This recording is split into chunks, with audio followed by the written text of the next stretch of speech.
नसीर मोइनुद्दीन डागर वर्तमान काल में ध्रुपद का पुनरुद्धार करने और उसके प्रति जनता का ध्यान आकर्षित करने में डागर बंधुओं का प्रयत्न प्रशंसनीय रहा है।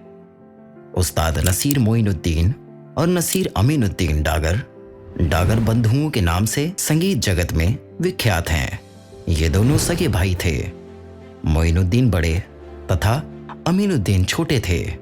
ये दोनों व्यक्ति एक साथ आलाप, जोड़ और ध्रुपद धमार प्रस्तुत करते थे। ख्याल, ठुमरी, टप्पा, भजन आदि बिल्कुल नहीं गाए। दोनों भाइयों के गाने में जितना समन्वय रहा है उससे कहीं अधिक आप दोनों में प्रेम और बंधुत्व की भावना रही है। आकाशवाणी के विभिन्न केंद्रों से तथा अखिल भारतीय आकाशवाणी कार्यक्रम से कई बार अपना कार्यक्रम प्रस्तुत कर चुके हैं। खेद है कि 24 मई 1966 को यह जोड़ी टूट गई और नसीर मोइनुद्दीन का देहावसान हो गया। उस्ताद नसीर मोइनुद्दीन का जन्म तत्कालीन अलवर रियासत में 24 जून 1922 को एक संगीत परिवार में हुआ। उनके पिता का नाम उस्ताद नासिरुद्दीन खां था। इनकी वंश परंपरा बहुत प्राचीन मानी जाती है और ये लोग अपना संबंध स्वामी हरिदास से जोड़ते हैं। इनके पूर्व पंडित गोपाल नाथ को शाहजहां के समय विवश होकर मुसलमान होना पड़ा। उसी समय से ध्रुपद शैली की डागुरबानी मुसलमानों में चल पड़ी। इस परंपरा के सभी गायक अपना संबंध स्वामी हरिदास से जोड़ते हैं और अपने नाम के पीछे डग्गर या डागर लगाते हैं। बचपन में नासिर मोइनुद्दीन का मन संगीत में नहीं लगता था। उन्हें क्रिकेट खेलने में बड़ा चाव था। कभी कभी थोड़ा बहुत गा लिया करते थे और वह भी इसलिए कि अगर अभ्यास ना करते तो जेब खर्च ना मिलता। बढ़िया कपड़ा पहनकर इधर उधर घूमने तथा शाम को क्रिकेट खेलने में उनका मन बहुत लगता था।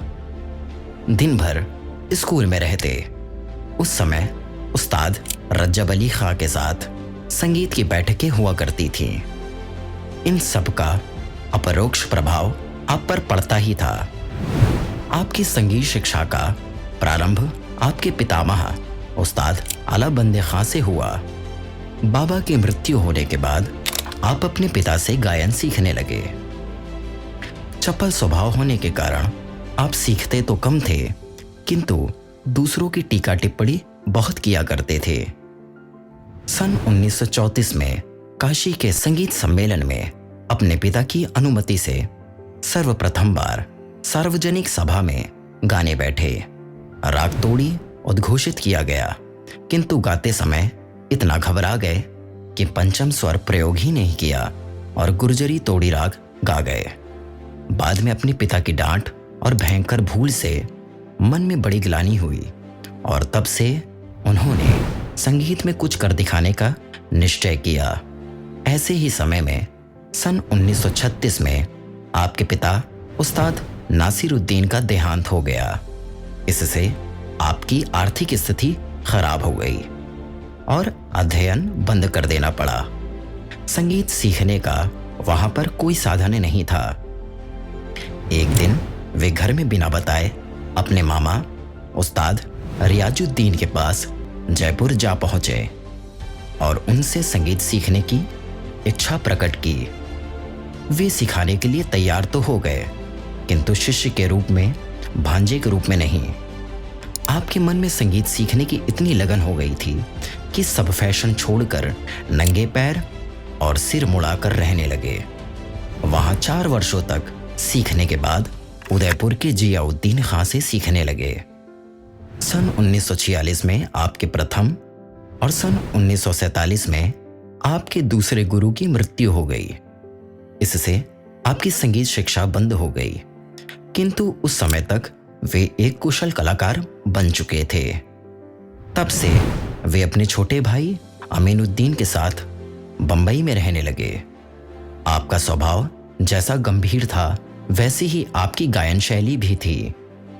स्वरों का भराव, शब्दों का साफ और सही उच्चारण, काव्य में अंतर्निहित भावनाओं की अभिव्यक्ति, नोम तोम का आलाप, गमक का उचित प्रयोग, लयताल के साथ निर्भय पूर्वक खेलना आपकी विशेषताएं थी।